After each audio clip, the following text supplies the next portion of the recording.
Hi, this is Kendall Boyson, professional life and recovery coach, and you're listening to Encouragementology, the practice of instilling hope. Hi there. Thanks for joining me.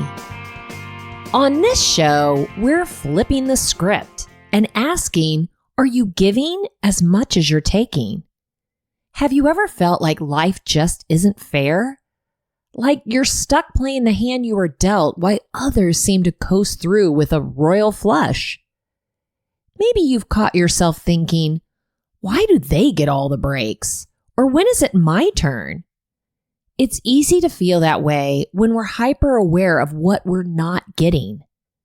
But how often do we pause to consider what we're giving? Sometimes entitlement sneaks in wearing the mask of fairness. We may believe we're owed something, more time, more praise, more help, because we've been working hard, showing up, or just surviving. But here's the deeper question. Are we creating the kind of balance we're craving, or are we tipping the scales with our expectations? This episode isn't about guilt tripping or grinding it out harder. It's about awareness. About getting curious, not critical, and asking, am I contributing to the harmony I want to experience in my life and relationships? Let's explore what it really means to give as much as you take, and why the shift in focus might be the key to unlocking more purpose, joy, and momentum. And here's another angle we'll explore. How feeling stuck or shortchanged can morph into bitterness and blame if we aren't careful. That mindset can convince us we're powerless, resigned to our own circumstances, when really we have far more influence than we think. What happens when we trade frustration for curiosity? When we stop asking, why not me? And start asking, what can I do? That's where things start to shift. Let's start by breaking this idea down. What does it really mean to give as much as you take? It's not just about being generous with your time or donating to causes, though those things do matter. It's about energy exchange. In your relationships, your work, your community, are you showing up with the same intention and effort that you hope to receive in return? Or are you running on empty and wondering why no one's filling your tank? It's easy to slip into autopilot and start collecting advice, help, kindness, attention, without fully realizing we're doing it. We may not even think of ourselves as takers, but when you start asking, am I offering support as freely as I ask for it? Or do I expect grace without always giving it? You start to see where the scales might be tipping. This isn't about keeping score. It's about alignment, harmony.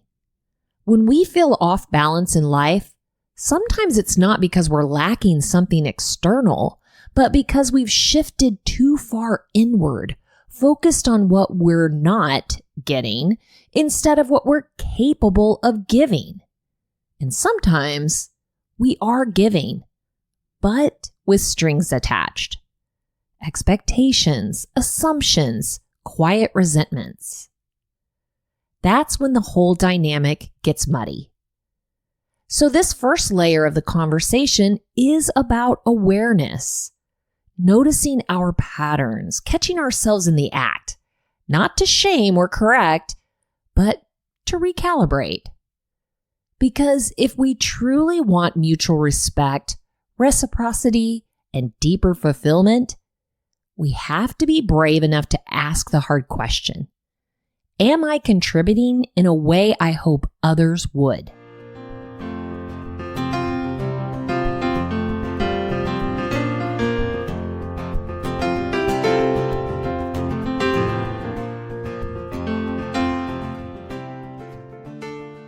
To build this idea out, I went searching for what others have said about giving, taking, and balance, and I found some thought-provoking wisdom that might surprise you.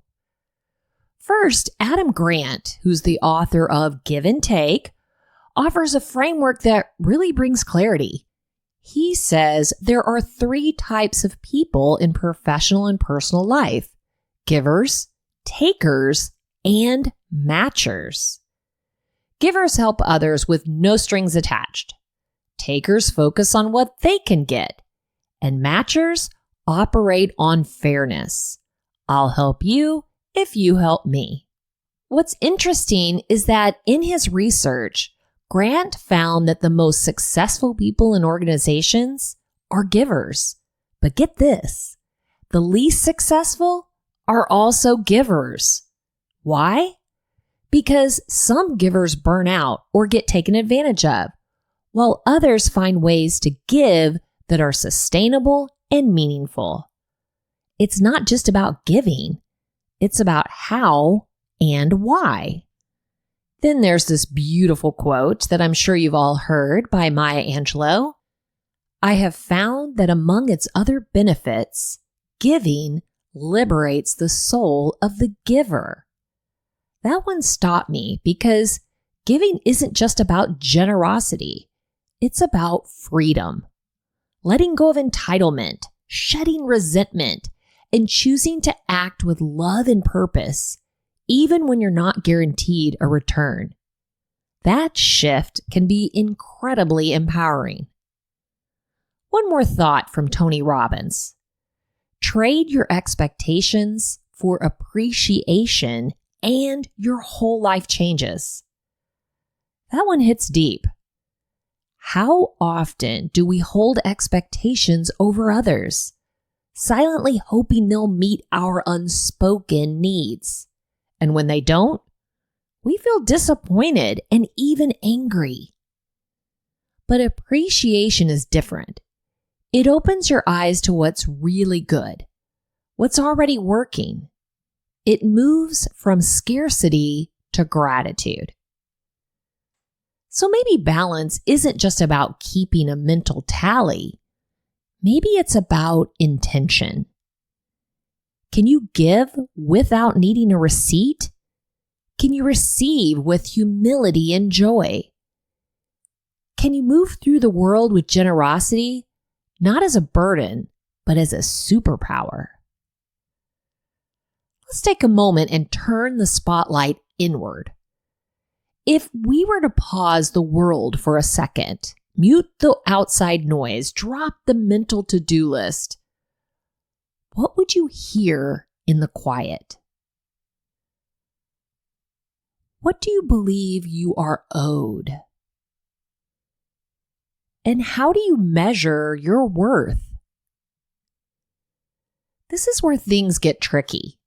Most of us don't walk around thinking, I'm a taker. But we do expect things.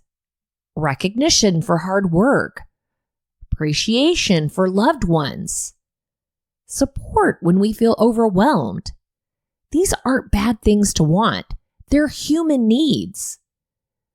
But what happens when we start waiting instead of offering? When we start tallying what we should be getting instead of noticing what we could be giving? Let's try something. Picture a scale in your mind, one of those old-fashioned balance scales with a tray on either side. On the left, everything you're putting out into the world. Energy, kindness, patience, effort, generosity. On the right, everything you're receiving. Praise, love, support, resources, recognition. Take a beat. Which side feels heavier today? Now try this variation. What if you remove the expectation of return? What if you gave just to give? Complimented someone without hoping they'd compliment you back? Supported a friend without expecting them to check in on you next? Volunteered your time or talent without needing credit or validation? Could you do it? And more importantly, would you feel depleted or surprisingly full?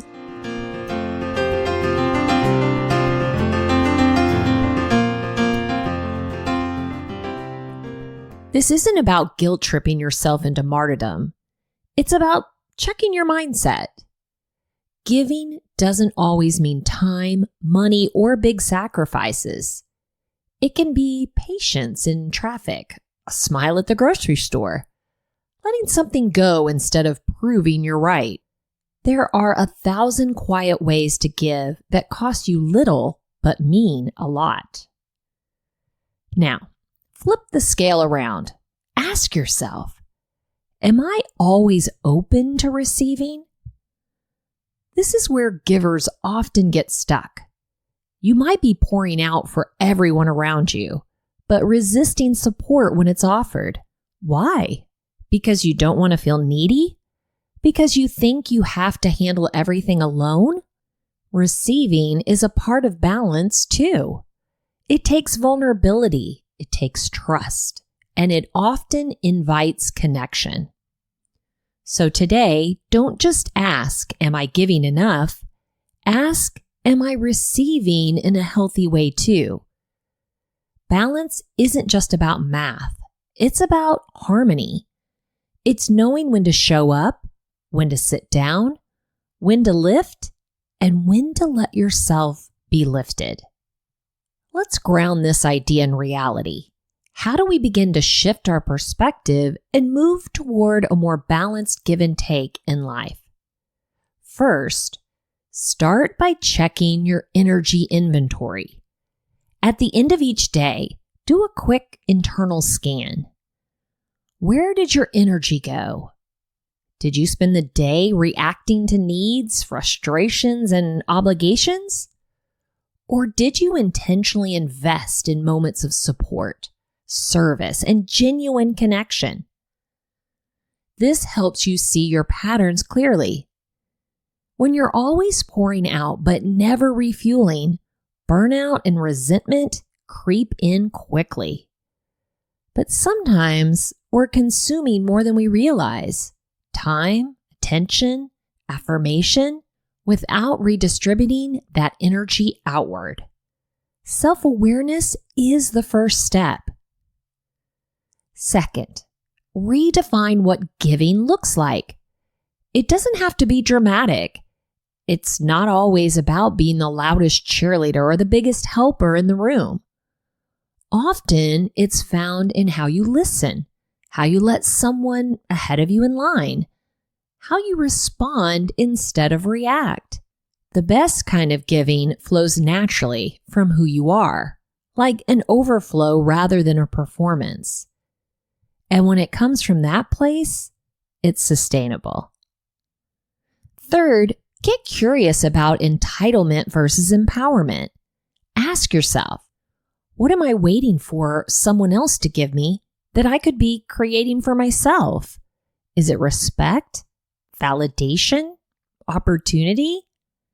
Instead of feeling stuck by what hasn't arrived, reframe your role in the equation.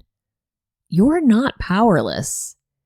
Even small actions shift the momentum in your favor.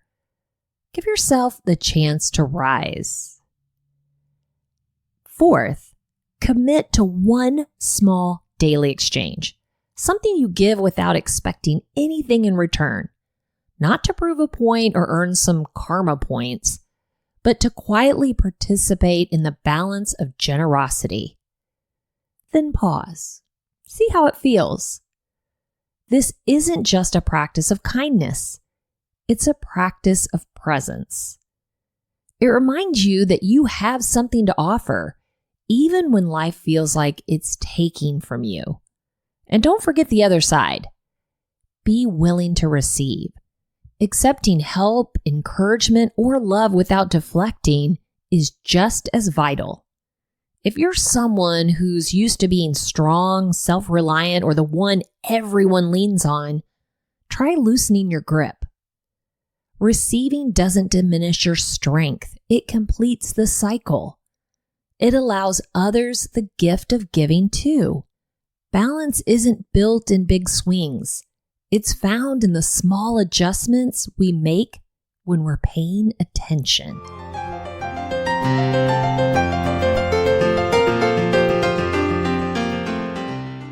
The A side of this conversation tells us that balance is about fairness, making sure we're not taking more than we give. That if we just become more generous, more helpful, more self-aware, things will level out. But the B side? It asks a different question entirely.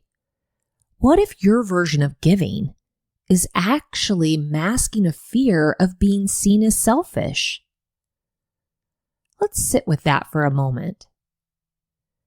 Many of us were conditioned to believe that our value comes from how useful we are to others. We grow up learning that being helpful, agreeable, or endlessly available earns us praise, love, and acceptance.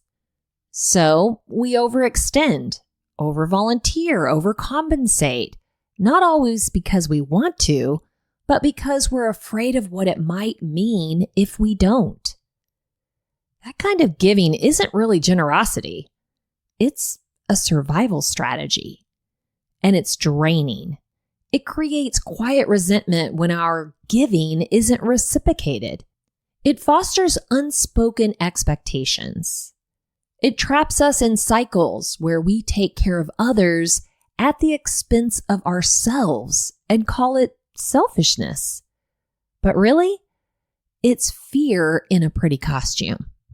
Here's the twist.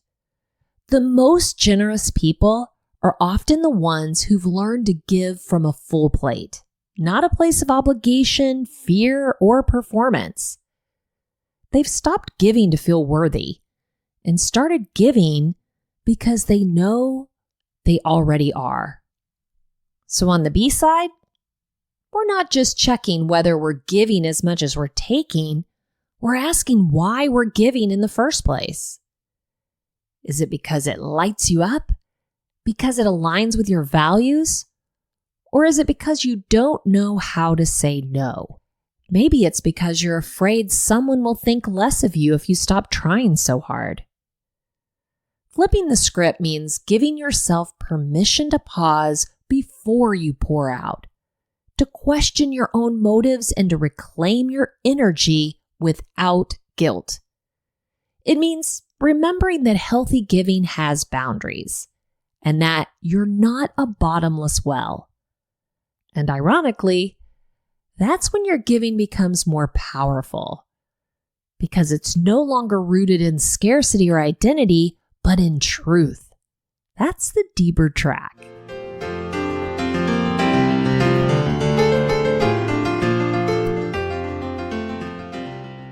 Let me tell you a story of the two farmers and the well. A tale that has traveled through many cultures in different forms, but always carries a powerful truth. Once upon a time, in a village plagued by long droughts, there lived two farmers, Elias and Reuben. Both had wells on their land. Reuben's well was ornate and beautifully kept, painted stone, flowering vines, and a perfect bucket system. Every morning, Reuben would offer water to his neighbors. He gave it freely, generously, and with a smile. But deep down, Reuben kept a tally of who came, how often, and what they gave in return. Over time, his well began to dry up, but he didn't say a word. Instead, he became bitter. "They take and they take," he muttered. "They never think to give back." Elias, on the other hand, had a plain, weathered well. He didn't offer water as freely, but when someone truly needed it, he gave. And he was known to spend hours maintaining the underground spring that fed his well. He kept it clear of debris, reinforced its walls, and respected its limits.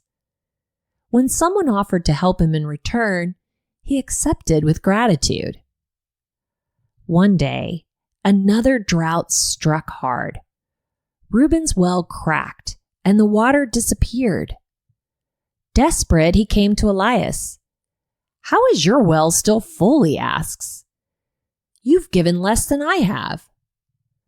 Elias simply replied, "I gave what I can, not what I think I'm supposed to.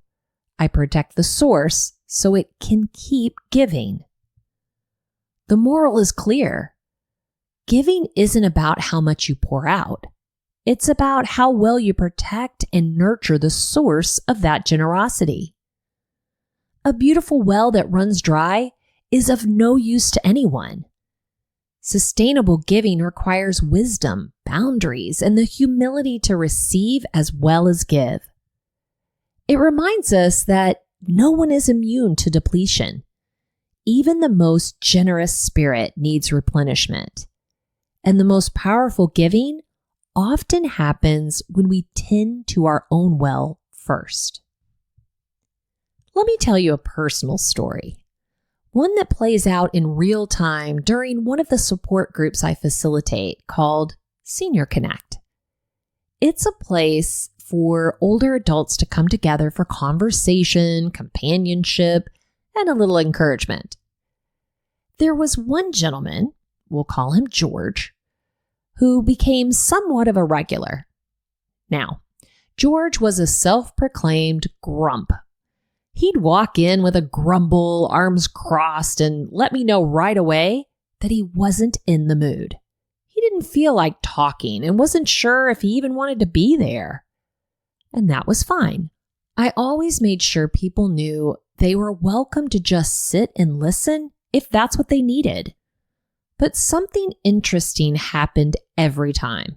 As the group went around sharing stories of loss or resilience or funny moments of everyday frustrations, George would start chiming in. Not about himself, but to encourage someone else. Maybe he'd remind one of the women how she'd gotten through a tough season before.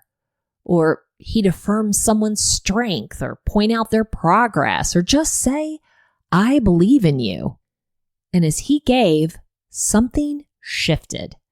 By the end of the hour, George, the so-called grump, was smiling, energized, and even laughing.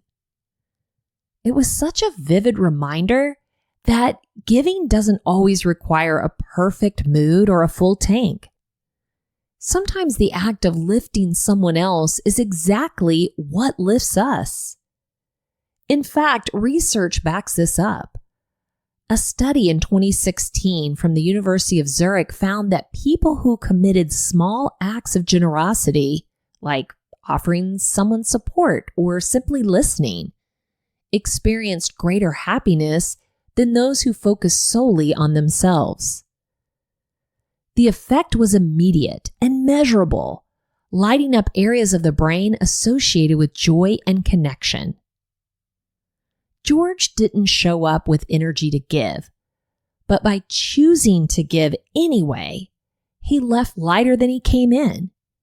He gave without expecting anything in return, and in doing so, received exactly what he needed.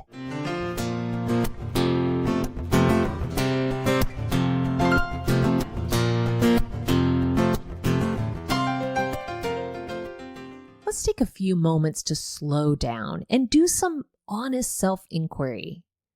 Grab your journal or just reflect quietly as I guide you through 4 questions designed to explore the balance between giving and taking, and to see how your mindset might be shaping that experience.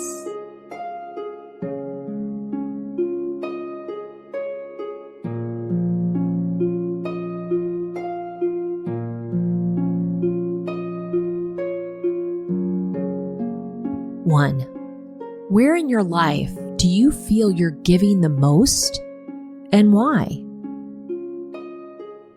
What motivates you to give in this area? Is it love, obligation, or expectation? Do you ever feel resentful, overextended, or underappreciated? What would it look like to give from a place of abundance rather than depletion. 2. Where are you receiving or expecting to receive? And how does that feel? Are there areas where you feel entitled or disappointed when your needs aren't met? Do you communicate your needs clearly, or do you hope others will just know?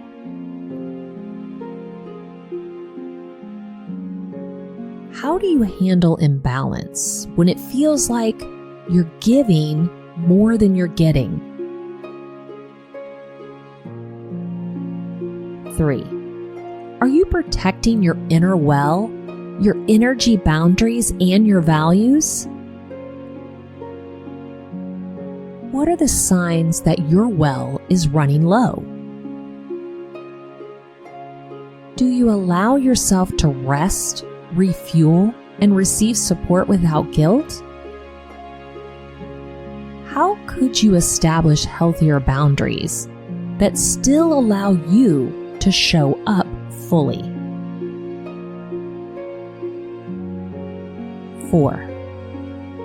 What would it look like to replace frustration with curiosity?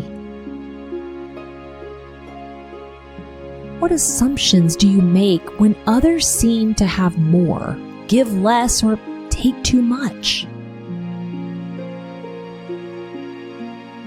Could asking different questions shift your energy from bitterness to empowerment? What new possibility opens up when you stop keeping score and start seeking alignment?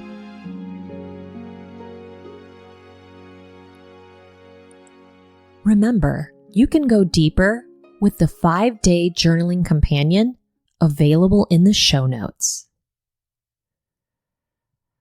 So what are we walking away with today? If there's one thing I hope sticks with you, it's this. Balance isn't about tracking every give and take like a transaction. It's about tuning in to how you show up in the world, energetically, emotionally, and intentionally. Giving and receiving aren't opposites. They're partners in creating a full and meaningful life. We looked at how entitlement can creep in when we feel stuck or overlooked, how personal responsibility can feel heavy until we realize it's also empowering, and how flipping from frustration to curiosity can open the door to possibility. Instead of asking, why don't I have what they have? We might ask, what can I do with what I've been given? And we explored the importance of checking in with ourselves, not just to make sure we're giving enough, but to make sure we're giving from the right place. The kind of giving that fills, not drains. The kind of receiving that honors worth, not just wants. You're not powerless. You're not stuck. You have the ability to reshape your energy, your mindset, and your role in the story you're telling yourself.